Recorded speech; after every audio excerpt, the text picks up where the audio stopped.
Hello, everyone, and welcome to the podcast for Unbelievable and Sad But True. The episodes aired together in a special 1 hour block. The episode just wrapped up moments ago, so still processing everything. I'm going to do a rundown now of the two episodes.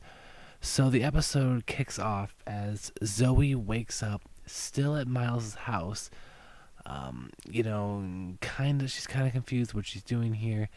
Um, his younger siblings are there and little brother, and it's just an all-around weird situation for everyone involved. And Zoe sees some of her clothes on the floor. Obviously, she's naked, or so we think. And, it's just a very awkward moment. So then we shift over to another plot in the episode, but is also eventually connected. Of course, Miles and Maya are still on the outs. He tries to give Maya a gift, but she, of course, is still upset. So now we're back in the Zoe plotline, and the performance she's doing in the group is physical. Let's get physical, which is it's just weird watching, the girls perform that, and I don't know. I mean, it's almost haunting, after what had happened, and it was just a really weird situation, the song, and some good vocals and everything, but just knowing what had happened to her in the episode, and then hearing the song, I mean, it was just it was intense. I gotta say, I love when a bunch of characters are together, and I really loved the basketball scene when we have a bunch of characters in it: Miles, Tristan, Dallas, Luke, and Neil. So that was a very nice scene. It was funny watching Dallas, Claire, and Drew all lie to Becky about their drinking, especially Dallas.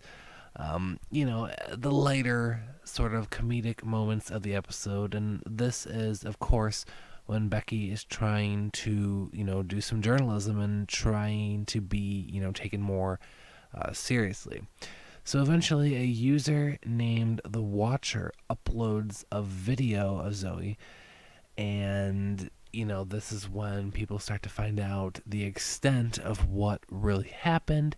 So Drew, Becky, and Imogen are, come together to put together clues in the form of pictures to try to figure out what exactly happened. Next up is another great scene with a lot of characters, a montage, Zig, Grace, Dallas, etc., all being asked questions, by the investigative team.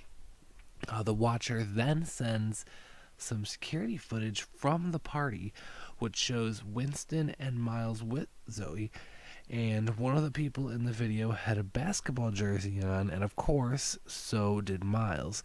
So, this is where things start to get really messy, and we'll get to that in just a second. But Miles, of course, is continuing to win Maya back. The basketball team all comes together with a performance at the sing-off competition. Maya is laughing. It is Miles and the Panther players, and it sort of works. He's on probation for the time being. The pep assembly is then canceled for the basketball team, and people are now turning on Zoe, which is just such a horrible and heartbreaking thing, after everything she's been through, and now, people are not going to be there for her. So that's very emotional and very sad to see. She goes to the doctors and finds out that she is clean for now, but there could be consequences later down the line. So it will be interesting to see if the writers will go that way and how long they will use the storyline and follow up on it throughout the rest of the season. We know that a lot of the actions and effects that happen in this episode, there's ripple effects throughout the rest of the season, as we already know, but just the extent of it still remains to be seen. Now, Grace is eventually revealed to be the Watcher, and she has a plan to do, the whole typical take two people, tell one of them privately that the other one, told on them, and then see if they can get someone, to confess something.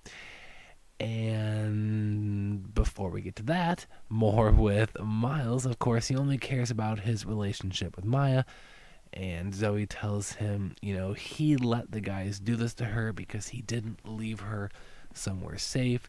And Maya is upset, because she believes that something happened with, Miles and Zoe. So there's all of that going on at the same time. And eventually it is revealed that Grace's plan worked, and Neil and Luke are caught by Becky and talking about, what happened with Zoe and how, no one knows, just be quiet, blah, blah, blah. Of course, it was Neil and Luke. I don't think that was, a surprise. I kind of wish they would have went for someone else, but, it's almost like they brought back Luke just to do this. And then we had Neil, who I don't think we've really seen before. I don't know if these were his first episodes, but I mean, I don't know, probably not. But it just was obvious that it would be them. But Becky finds a way to get his phone to make sure, and she finds out that it was indeed Luke who did it. Luke confronts Zoe and almost convinces her to drop it. There's a second there where I almost thought that, it was going to be done with, at least for this episode, and of course it would come up later. But then he sees, Luke kind of with another girl and flirting with her, and she is pissed. She's not having it. She goes pretty wild. I mean, it was pretty intense. She was, trying to get some swings at him and, punch him. And, I mean, violence is not, of course, the answer, but, deservedly so. I mean, these emotions are in her, and, she kind of let loose, and Becky stops her and reveals that, she does have his phone and she will turn on her brother. And then they play Brave from Sarah Bareilles over the closing minutes of the episode. Now, I know this song has a great message, and it's a great song too, but something about the song just felt off to me. I don't know. I mean, it almost felt like too happy. I know that, Luke is getting what he deserves, and people are starting the healing process and to move on, but it almost just felt too happy to me.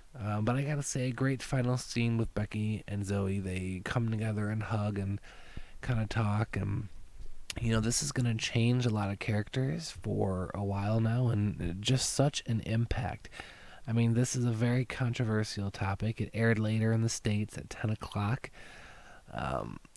And the acting was great in this episode. Just a lot of emotions, a lot of really intense stuff, and overall, I think they did the episode some pretty good justice. I would have liked it to maybe be a more surprising of a person, but I guess that's looking at the episode,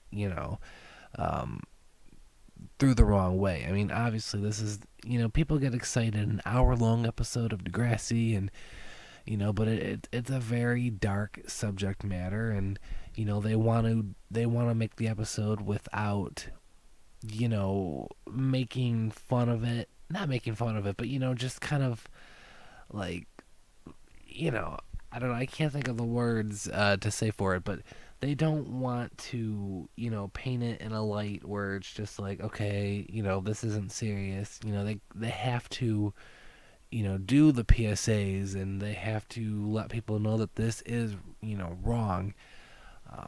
So they don't want to glamorize it. That's the word I'm looking for. Even though it's an hour-long episode and it's an event and it's exciting, it's kind of weird to get, excited for this kind of thing because it is just so emotional.